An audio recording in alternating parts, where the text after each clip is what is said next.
What is going on, Mr. Mazak here, and today I'm bringing you guys another week for the GBA Pickem crew. I believe this is week 6 already. We are almost halfway through the season, I do believe. So we are coming to that point where some of the coaches are starting to figure out who the best of the best is and what we can really start to point out. Um, as you notice, I do not have a co-host today. Austin is on a cruise ship. He's sailing the season search of Kyogre, we'll call it.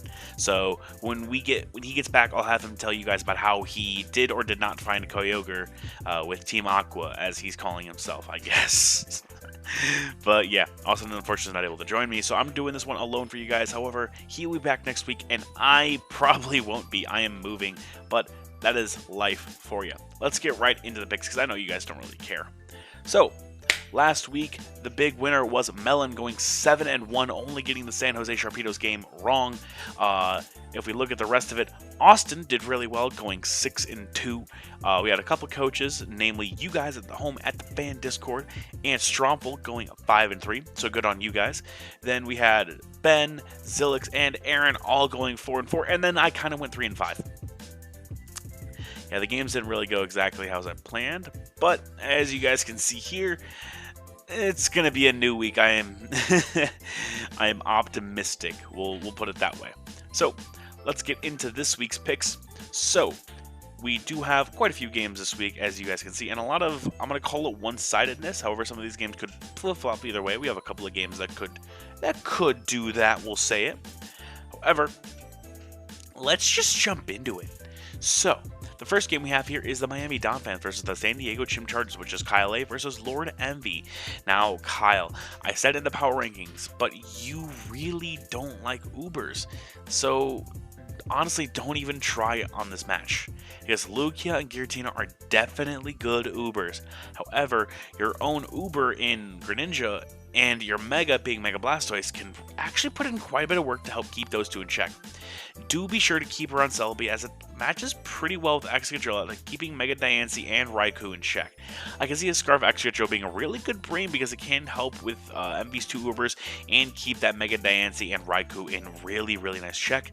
However, do be careful on that. Now, Envy, you're coming off a great game, but the RNG gods did help you quite a bit in the beginning of that game.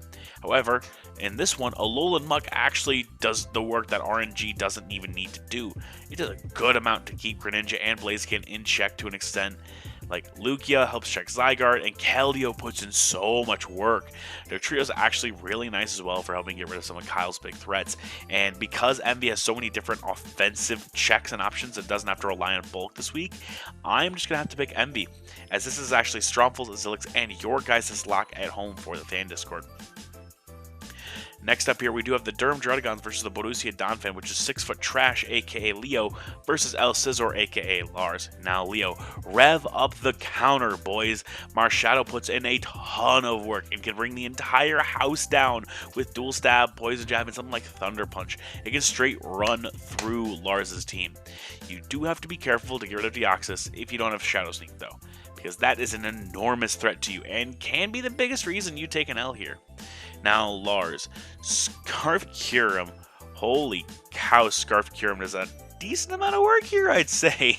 It helps take down Leo's big walls like Alomomola, Comfey, Cress, and Ferrothorn with Dual Stab plus Hidden Power, and you can just wear down Cress with just some awesome attacks. Deoxys' attack is, along with something like Landorus, can also put in quite a big amount of work here to chunk down his team in order for something like the Deoxys attack to just clean late game.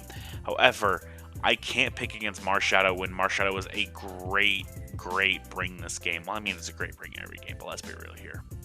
But yeah, I'm going to have to pick Leo on this game. Next up here, we do have the New York Empoleon versus the Tennessee Trubbish, which is Goldoa Dragon versus Deathly I Am. Now, Goldoa.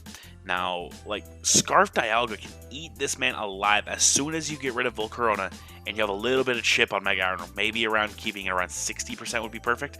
I can see Donphan and Mega Beedrill playing some big roles in this game to get Dialga in as much as possible. This could be a big game that launches Goldoa into his patented win spree because, as we know, around mid-season, Goldoa suddenly turns a light switch on and becomes God mode. And I think this is the win he needs, and I think this is the win he gets. Now, if you're on Deathly's side, if you're going to win this game, please, please, please, please, please do not sack Mega Aggron. It can flat out stop Goldoa's biggest threats, except Ditto if it becomes Volcarona. Like, Mega Aggron is going to be the reason you have to win this game to try to even win, because it does so much work being able to stop most of his team. So my biggest issue with this one now becomes, how long does Deathly last before Mega Aggron gets too whittled that Scarf Dialga with the Aura Sphere can come in, knock it out, and then he can just click Scarf's like Flash Cannon or Dragon Pulse or Aura Sphere or another coverage move. Like, there's only a matter of time before his entire team gets whittled down because it does not have the greatest of Wish Passers on that team. So I'm going to end up locking Goldoa, and Melantosh and Ben Shiny Sableye are going to lock it as well. Now, going into our next game, which could easily be Game of the Week, we have the New York Noibats versus the Pittsburgh Piratas, which is Mewtwo Fan Nate versus Old Man Tup. Now, I don't have a crazy amount of notes on here, but there's a lot of stuff that can happen that can really take the entire game by storm. We'll start with Nate. Now, Spadef Sylveon is fantastic here, so it can help check Greninja and Skyman, and even Togekiss to a pretty good extent. Do be careful of Mega Scizor, because at +2, it can wreck your entire team with its dual stab, along with Latias being just a pain in the side for you. Do be wary of that. Now, if you're on top, like I mentioned, the combo of Latias and Mega Scizor can outright beat Nate if you can deal with Arcanine. I think you do have a lot of things to help it with things like Greninja, Milotic, and even Skyman to a certain extent if the Arcanine's not scarfed. Like I said, there's a lot of moving parts in this game, and it really just depends on how offensive Tup and Nate want to play. If it comes down to a straight offense v offense battle, I think Tup takes this just because he has a lot of Volta-turn in his team that he's able to just pivot around and get in the correct things like Mega Scizor or Latias, or like Greninja, for example. Like, he has such a powerful combination of things that can just go into each other. So I'm going to have to pick Tup for that. However, we also have Aaron siding with me and picking Tup as his lock of the week here. Now, next up here, we have another game that easily could contend for Game of the Week, but it doesn't show that way on the Pickems, is the Victorian Shadows versus the Kansas City Jirachis, which is Necro Stevo versus TTM Jolt. Now, Necro, Landorus Therian has a really nice offensive matchup here. Trying to get rid of Mew is pretty much the biggest task, and it's a big knock if you're not able to get rid of Mew. A defensive Mew is kind of an issue because your best answer, which is Hydreigon, which can be outsped by a speedy Mew. If you figure out the Mew set and weaken it, Double Dance Lando can win the game. I also think Shook a Tentacle has to come this week because, you know, Joel kind of has a Groudon, and that's kind of a big issue. Now, if you're on Jolt's side, Groudon and Manaphy love this matchup, as both can put in a lot of work along with Magearna, and just being a complete nuisance to Necro's team. Gootra's actually really cool here, because it can help check the Rotom, the Alakazam, and even the Lando to some extent. Just do be careful of Megazord X. If it gets a boost or two, it can be very problematic for your team. With that being said, I do think Jolt takes this just because I can't not pick Manaphy and Groudon on the same team in this matchup, where Necro does not want to switch into it, where I believe his best switch in, if I'm not mistaken, it's Tentacruel, and like, Groudon likes to switch into that. Fortress is an alright switch in, but it doesn't do a whole heck of a lot. Like, a Spadef Xerneas would be alright, I guess, like Assault Vest. It could be a set. I can't trust in that when something like Specs may be able to put in a little bit more work, or something like a boosting item, like we'll say a plate, for example. But yeah, Assault Vest Xerneas could be a very nice answer to it, and could be the reason Necro bulks this game through and is able to win like Double Dance Landorus Therian. But that's all speculation, as this entire show is. but I'm going to be picking Jolt on this game. Now, next up here, we do have the Pittsburgh Peach Shoes versus the Melbourne Rotoms, which is Nexus versus Aaron Cybertron Zhang. Now, Nexus. I'm looking at your team for a good Rayquaza check. Hold on. No. Definitely no. No. I can't find one. This could be a little bit problematic if Celesteela goes down. Which, if you look at the rest of Cybertron's team, it matches really well against Celesteela. Physically defensive Buzzwole and Uxie are the best things to stop the opposing Mega Lopunny and Mamoswine. Just know that if Rotom Heat is still alive, it's kind of your best check to Rayquaza, and if that goes down, it could be very scary, very, very quick. Now, if you're on Cybertron's side, Mega Lopunny, DD Rayquaza, Xurkitree, and Mamoswine are absolutely stellar in the matchup here. Mega Lobzerk and Mamo are great for whittling down his entire team. He doesn't have the greatest of wish passing and does not recover HP at all on Nexus's side. So there's not a lot of ways for him to get that HP back. So you could literally just earn your whittling scout badge for how easy it is to whittle this team down and just kind of send in Rayquaza, just Dragonance up once and just start clicking buttons. It's so easy in this game, and I can't not pick Cybertron in this game. This was almost my lock, but I feel like Goldoa just has the matchup in that game, like I mentioned. Next up here, our second to last game is the Montreal Habsels versus the Los Angeles Nido Kings, which is Aster J versus TTM Crobat for the win, aka Danza. Now, Aster, Lunala really loves this matchup as soon as Crocodile's gone.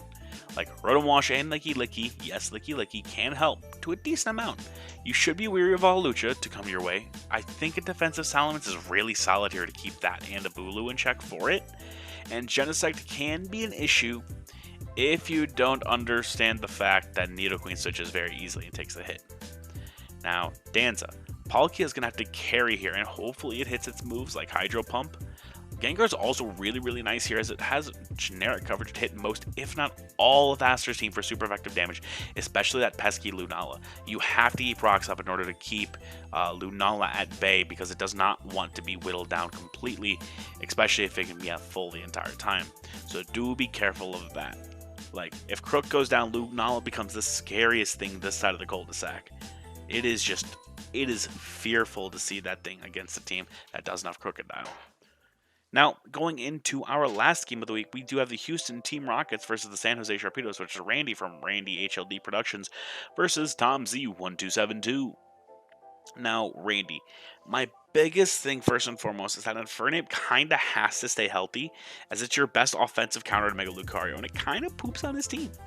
Yveltal doesn't want to be banded, Yveltal doesn't want to be taking banded or even scarfed flare blitzes from an opponent's side of the field.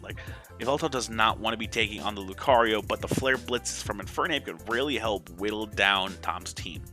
I can see a defensive Hippowdon coming, as it's really, really nice and can do quite a bit of work to help check the Lucario. Now, Tom, Weavile, along with Latios, can put in quite a bit of damage for Mega Lucario and regular Scizor. It just does a lot of numbers to his team. More numbers than Mason can remember. Shout out to Call of Duty Black Ops 1. Jolteon is a slight issue if Gliscor does go down, but Mega Latios can also be a very big problem if you don't have Drapion or Weavile still around. So keep your dark types around and don't sack anything off right away. Be careful on that. Oh yeah, and Scarvelta would like to speak with your switch in, which is kind of non-existent. So that's a yikes. I'm going to end up picking Randy, but Austin does see the Mega Lucario pulling through and doing a metric ton of work along with Drapion stopping the Latios. Mega Latios, as he is going to be locking Tom this week. So, yeah, that is kind of our picks for this week. If you guys do want to join in and pick with the fans, be sure to join the fan Discord down below. And I want you guys all to go tweet at Austin at GarchomTheGod and tell him find Kyogre, please and thank you. And with that, I'm going to get on out of here today, guys. I hope you have a wonderful evening and peace out, Scouts.